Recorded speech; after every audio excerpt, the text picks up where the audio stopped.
কৃষ্ণ মানেই কি শুধু হাসি আর লীলা? কখনো কি ভেবে দেখেছেন এই হাসির আড়ালে কতটা কষ্ট লুকিয়েছিল? জন্ম থেকেই ষড়যন্ত্র, জীবন জুড়ে যুদ্ধ। তবুও শ্রীকৃষ্ণ কখনো নিজের কষ্ট দেখাননি।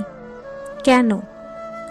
এই ভিডিওটা শেষ পর্যন্ত দেখুন, কারণ এই প্রশ্নের উত্তর আপনার জীবন বদলে দিতে পারে। কৃষ্ণের জীবন কি সত্যি সহজ ছিল? মানুষ ভাবে কৃষ্ণ মানেই সুখ, লীলা, হাসি। কিন্তু সত্যিটা কি?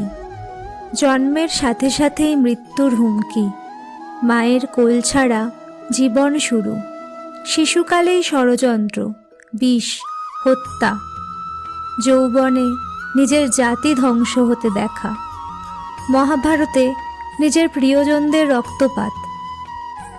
তবুও কৃষ্ণ কখনো বলেননি আমার কষ্ট হচ্ছে, কারণ কৃষ্ণ জানতেন কষ্ট দেখালে শক্তি কমে।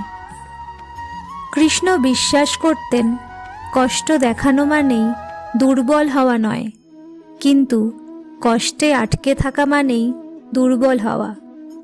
তিনি কষ্টকে দায়িত্বে বদলে দিয়েছিলেন, কারণ একজন পথপ্রদর্শক নিজের ব্যথা দেখায় না, দিক দেখায়। কৃষ্ণ নিয়ন্ত্রণ করতেন আবেগ, পরিস্থিতিকে নয়। পরিস্থিতি তার হাতের বাইরে ছিল, কিন্তু আবেগ ছিল তার নিয়ন্ত্রণে। তিনি জানতেন যে নিজের আবেগকে শাসন করতে পারে সে পুরো যুদ্ধ জিতে যায়। আজ আমাদের সমস্যা কি? অল্প কষ্টেই আমরা ভেঙে পড়ি। কৃষ্ণ শিখিয়েছিলেন নীরবতাও শক্তি। তিনি নিজেকে নয়, কর্তব্যকে গুরুত্ব দিয়েছিলেন। তিনি সবসময় ভাবতেন এখন কি করা উচিত। এটাই ছিল তার মহত্ব। কর্তব্য আগে, কষ্ট পরে। কৃষ্ণ জানতেন সব যুদ্ধ তলোয়ারে জেতা যায় না। তিনি জানতেন সব যুদ্ধ কথা দিয়ে, নীরবতা দিয়ে, ধৈর্য দিয়ে জেতা যায়। তিনি নিজের কষ্ট লুকিয়ে অন্যদের সাহস জুগিয়েছিলেন, কারণ একা ভাঙলে কিছু হয় না, কিন্তু পথপ্রদর্শক ভেঙে পড়লে অনেকেই ভেঙে পড়ে। শ্রীকৃষ্ণ কষ্ট পাননি এটা মিথ্যে, কিন্তু তিনি কষ্টকে নিজের পরিচয় বানাননি।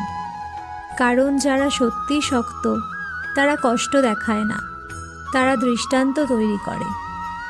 যদি এই ভিডিওটা আপনার মনে একটু আলো জ্বালিয়ে দেয়, তাহলে সাবস্ক্রাইব করুন আমাদের চ্যানেলকে, কারণ এখানে শেখানো হয় কিভাবে কষ্টের মধ্যেও দৃঢ় থাকা যায়।